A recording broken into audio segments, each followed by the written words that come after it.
biblical case for universalism.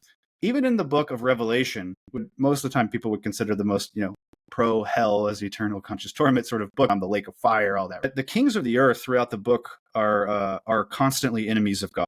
The kings of the earth. At one point, they're inspired by demonic spirits. The kings of the earth are destroyed by the sword that came out of the word of God's mouth. But they show up one more time, and it's in Revelation 21.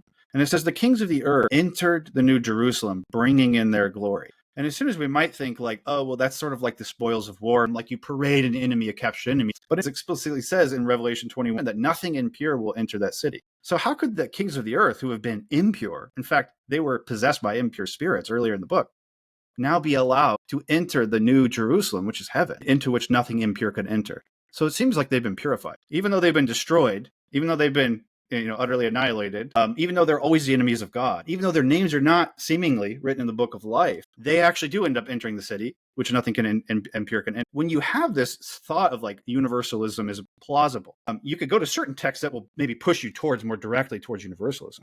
But other texts might actually pop out to you that you would have just never even noticed.